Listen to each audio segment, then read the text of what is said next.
3d6 down the line. Okay, that is episode 88 in the books. 88 miles per hour, I think, was the Back to the Future speed, right? Yeah, it was, yeah. We're back in 1957, baby. Dude, 55. we lost David because he was sweaty and hot and having an AC problem. Yes, but yeah. It's just us, right? Yeah, David's in a heat wave. Yeah. And so, yeah, he was suffering mightily, so we're going to give him the night off. But yeah, again, momentous episode. Big, That was awesome.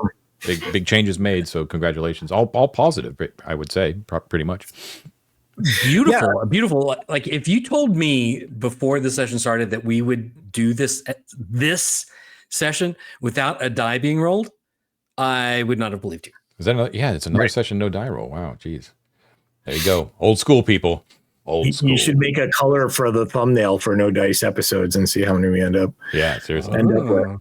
Yeah. I'm really gonna miss Trefko. I'm gonna miss him. I'm not gonna lie. It was nice having like a nuclear bomb in your back pocket that would just unleash like monkey fury on things. And I'm kind of like really happy about like this development, right? Because one of the things that I guess we were kind of all feeling between last episode and this episode was that every time we get into a Monkey Town scenario, it turns into like this like no victory, like running for our lives, like scenario. And for the first time, I feel like maybe we've added like a little bit of stability to that area where if we now want to go and explore, granted, John, I know we have some relationship building to do with those monkeys, but at least it's not an automatic, you've been detected, you're going to fucking die. That's correct. Kind of thing. It's a huge step forward. Yeah. Yeah. And think, guys, the God phone is just right down the hall. We don't have to worry about it now. We can just go. And I know it's just like once a month, but it's due. Like it's back on now, right? So if there's a big question that we need answers to, then man, it's just right there. We just got to think of what's the right question to ask. Yeah, we went a little bit insane or something when we asked the question. I can't remember what it was. It wasn't like free and clear. Well, you remember that you found an Anaximander sitting in that thing, and he was definitely messed up in the head. Yeah, we'll put Upior in there. It's okay. Was it David's character Onweir that used it? It had to have been, right? Yes, it was Onweir. Yeah, it was. Yeah, it was. We'll have to like re-listen to see what kind of saves or whatever he made to survive. Because I remember there was like some kind of blast that came out and knocked us all out or something. I myself would have to go back and remember what happened in that episode. Yeah. Oh my God, that's ancient times. Yeah. I mean, until Lothar grows up and can ask his own God questions, this is our. It's the only one-way ticket to gods. It's funny that you say that because I've been kind of going through this back and forth thing with that, right? Like the God thing. I got to say that there is an attraction to picking a god that's maybe more like in tune with the setting. I know that like the Norse mythology was part of the setting, John. That's why it was an option for the whole thing. Mm-hmm. But in a campaign in which those guys are like way out there, like the Norse gods are way out there, it might be cool to have a god that was like a little bit more in tune with the setting, the direct setting that we're interacting with. So part of me is kind of like, maybe I should just go do the Mithras thing and get my eyeballs back and then be able to play that character who has been one of my favorite characters so far. But and then the other part is pride. Yeah, no, I get it. Isn't it weird? Like, 'cause I went through the same thing with like Avaricios and Thoth and stuff. It's like, these are game pieces on a, like, we play Sorry when we eat dinner, like my kids and I, and it's the same thing, right? As the red piece that you move around, it's the same thing. But as soon as John says, well, you can just abandon your faith and take this other god up, we're like, no way. Yeah. It's like such a moment of like pride, but it's all that part of like buying into that, what makes a cleric a cleric. Exactly. And I think that if you don't buy into it enough to the point where that question is difficult, then that's the point where you kind of like lost the role play at least as much as we do it. Yeah, Right. you're not buying into the class. Yeah, like, yeah. I can't say that I've done it with every cleric player of a cleric that I've DM'd, but it's been really enjoyable putting those questions of faith, those challenges of faith before you two. You're my two cleric players, both of you guys have had to handle. But I think it's the most interesting questions that you can put in front of a cleric player. It's not a question of mechanics and spell selection and all that sort of stuff. It's like, are you willing to recant your faith for a benefit? I think it's pretty cool. It's like the temptation of Satan, that sort of thing. Mm-hmm. In a world where it's like these are real dudes, like the gods are real and they'll talk to you. Like not only will they like give you magic powers, that maybe you get those because of faith or maybe not or whatever. But no, these are real dudes hanging out somewhere. You don't know where. Mm-hmm. Yeah. But you can call them, you can talk to them, they talk to you. Not easily, but you're in a place where that can actually happen, Yeah. Right. But they also get mad at you, right? Like they get mad at you. Like mm-hmm. You had that problem where you went and you had to say something really nice about Thoth to get like something, and then your god, I can't even remember the name now. Was Lysion, how dare you forget Lysion's beautiful name. You're just a heretic. Just remembers her as a blasphemer. So anyway, but it is killing me though, because I really do want to go back to playing my cleric. I'm not that Breggy is not cool. I love Breggy too, but I want my eyeballs back, man. Why couldn't you just take one, John? If you took one, I'd still be able to play him and it'd be cool. Afraid not. Your actions have consequences. We're kind of rehashing episodes that aren't this one, but it's just you were. I just remember how horrible that was when that happened, because you were in the clear because you had gangrene safely opening the pages from underneath the table, and then you were like, "It's all good." I go in there and open the hold my beer. I literally thought we were so careful. I literally thought that I had it covered. I'm like, oh, I understand what this item does. I'm good. Yeah. I'm fine. No surprises here. It's just going to be random pictures. Yeah. But it was so perfect that it was you as Lothar doing too, as like a religious person, because it's like pride comes before the fall sort of thing. You know what I mean? It was such a religious lesson that you learned there. You know what I mean? It's so good. Oh my god, it's brutal, dude. Odin is laughing his ass off. Still. Odin's like, I only lost one, you dumb mother. I do want to compliment you, John, without tooting your horn too much. I thought that the way you ruled on the spell that David cast with the trees was very cool. Massmorph. It's very evocative. And I thought it was just goddamn permanent. I didn't know that he could even dismiss it. I thought it was just going to be trees there from now on. Yeah, so this was actually to illuminate this a little bit more for the audience out there who might be listening or watching this. We had a long discussion on our private Discord about how to interpret the Massmorph spell, because anyone out there with the OSC, I can't remember if it's an OSC Classic only, or if it's it was in OSC. Yeah, I know it's an OSC, but I don't know if it's just if it's in Classic and Advanced Fantasy. But we're using the Advanced Fantasy one. But regardless, it's a very vague description in that one. And actually, before the session, I forgot to verify what it says in the actual BX. But I did look at what AD&D First says, what AD&D Second says, and what Osric, which is sort of like the clarified version of First Edition, says, and kind of cobbled that together to come up with my interpretation of it. But even that was superseded by the one clear thing it said in the OSE version is that you can move around. Like if you move out of the area, you become visible again, which none of the other ones actually say. And so I kind of had to give that to David when we were discussing its utility. It's just there's a lot of edge cases with that Massmorph. Like, for instance, does it actually populate the whole thing with trees, or is it just only the human creatures in there become trees? Right. And in that case, it just would have been a couple of, 6 trees. They're trees.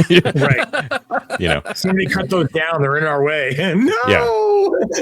But I can clearly, so weird. Like, I think I can clearly see that the inspiration was, you said it was Macbeth, right, Mike? I was thinking of the horns in Helm's Deep that the orcs retreat to, but I'm also thinking the fact that it probably was a spell that was very useful in war games. It's kind of the way that I think of it. Like it's clearly meant to like hide an army, and then like the other army rushes through, and then they suddenly dismiss the spell, and all of a sudden you're ambushed with armies with men all around you. You know, so it's tough to sort of interpret when you're just talking about a small little party in a tiny cramped dungeon. You know, it's more meant to be like a forest that's out in a plain somewhere. You know, and the army cavalry rushes in, and all of a sudden there's men with spears there. You know what I mean? Well, I can honestly say in the like probably 40 years that I've been playing this game, I've never seen anyone cast it. I know, it's so cool to finally see it. Yeah. Yeah, like it was a total first, and it has been in I think every edition of D&D that I've ever had. Yep. But it's never been one that people are like, you know what we need right now? We need to look like a bunch of trees. You know? Yeah. Well, it was. If it hadn't been on a scroll, it never would have been cast either. Yeah, because you never would prepare it. Yeah. Well, because no one's gonna do that, but it's the perfect spell for a scroll because it's a situational spell. You don't want to memorize it because your slots are so precious, but it's a certain like it's very singular. And when you're looking through your list of scrolls, you'd be like, David is like an evil Machiavellian mastermind when it comes to figuring out these like uses for these like niche things. Like the Stalker was so genius. And I'm sorry, I don't want to rehash another old episode, but I was like, Stalker as tracker is like amazing. Like, you know, and again, so situational. So Massmorph, I thought was just a phenomenal use of that thing. And you did a great job adjudicating that too. Yeah, thanks. It was funny, like, you know, in the week when we were like, you know, strategizing, what can we do? Like, I had this plan. Oh, we can do this. We can plug up this area. We can plug up that area. And Dave was like, oh, well, I have this scroll. And it's like, as soon as he like copied what that spell scroll did, I was like, I don't care if it works. Yeah, like, this is so cool. Just do it. I don't care. It can work. It can be a disaster, but it's so freaking cool, man. I remember just like magically make this forest appear in the middle of a dungeon. Yeah, it's such a weird spell. I mean, you're so right, Mike, about it being a Macbeth thing because it's so clearly that now that I see it. Because I remember like being a kid and going through the editions and all my friends and everything. Like you see the word, like you're looking at your spell list, like not the descriptions, but you're looking at the spell list in the PHP, and you see Massmorph at 4th level, and you're like, oh, sweet, it's like polymorph, but you polymorph a bunch of people. Right. Everybody. And then you look, and then you're like, okay, I'll remember that spell, and I get it. And then you get to the power level where you have it, and you look up the description, and you're like, what? It's you only turn into trees. It's so odd. It's just so weird. Like, why don't you just call it like tree morph or something like that? Yeah. Like, why isn't that? You know, it almost tricks you when you think about it, man. I was having like this memory. I'm like, wait a minute. In Macbeth, there's that whole scene where when the forest of like whatever it comes to blah blah blah blah blah, then you shall know it's your downfall. And I'm like, it's totally the moving tree story. It's like, oh, army of trees just walking up, but they're not really trees. It's really like your enemy's like army. It's just really cool. Yeah, I love where they get these references for those first edition spells are like all over the place like that. It's really cool. So eclectic and weird. You know, it's so awesome. But yeah, it was very satisfying to see that actually, because I'm the same way. I've never seen it actually cast in a game, and it was really cool. So big shifts in this week. That's pretty crazy, man. That's really cool. And I gotta say, just out of curiosity, I'm really curious how long Wolford's gonna stay invisible. Starting to get a little bit worried about that. This is a really long time. Yeah, and you know. It's like I'm of two minds, right? I kind of want to attack something, just like I was going to say, to like you didn't attack mess with anything. it, and because that's still like, you know, technically is the kind of thing that could break invisibility, but I also don't want to waste it. Like, you know, the first time you get to like sneak up on someone, you just like waste them, because they can't see you. It'll be pretty cool.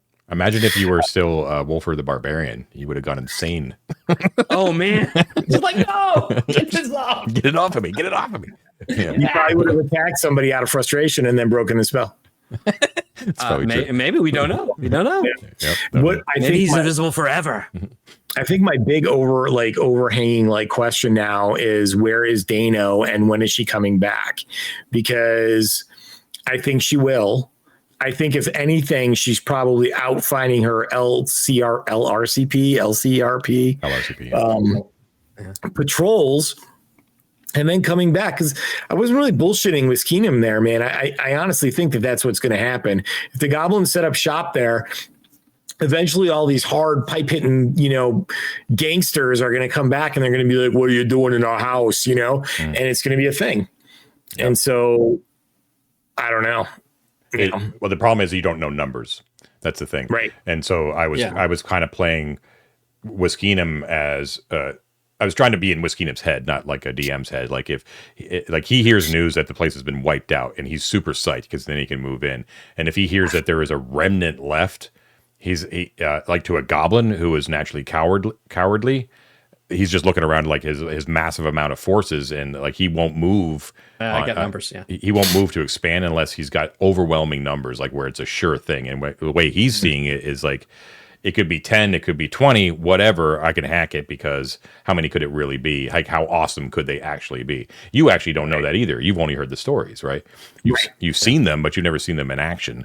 No, I'm literally just trying to save their lives right now. Like I'm just literally like trying to keep them from being slaughtered out of hand. Right. Like, but you know, kids, remember those Beastmen kids we left hidden. Hopefully they're still okay. Yeah. It's funny. And I can't remember if I've brought this up before, but one of the things that has been like on my mind as soon as it was apparent, like, our hens came home to roost or whatever. And Nefrit cleared out that the whole Beastman area is, what are the Sunscarred Knights going to think about this? Right. Like at some point, because their whole mission is to maintain kind of an equilibrium. Good, Matt. You stop nodding and looking happy because I know like they are we might be getting on their bad side. Like if we're these chaos agents, totally like we may have just wiped out one whole, faction. Here's the thing I'll say about that is we actually asked Scleros about the Sunscarred Knights, and he said they've never come to us. They had come to the goblins because they wanted to figure out a way to bolster the goblins and make them stronger so that they were more of a buffer zone against some of the other factions. But they never gave a shit enough about the Beastmen to even send them an emissary. But they don't. They don't care about any particular faction. What John's told us is that what they care about is stability within the dungeon. Yeah. So like when we were helping the goblins when they were too weak, that was good. But now, what's the tipping point? Where do the goblins become too powerful to cause the Sunscarred Knights to step in again? And what actions would they take if they deem that to be the case? Right. Yeah. I don't actually think we have to worry. Like, I honestly don't think. I don't know. I mean, obviously, I'm not the DM, and I don't know what their tipping point is going to be. But I still feel like the goblins are very underpowered compared to the Cult of Set and compared to the trolls. Right. Those are the only other two factions we really know about. Right. Yes, I believe that's the case. Yeah. So, like Frank Herbert says in Dune, the tripod is the most unstable of political arrangements. This is exactly what, we are getting to. So we have goblins, Setites, and troll. And if they're all more or less balanced, then we don't really have to worry about like any of them tipping each other over. But as soon as one gets too powerful, then the whole thing collapses. Anyway. They can hire us too. We're available. Highest bidder. Check out our resume. It's quite extensive. Yeah, exactly.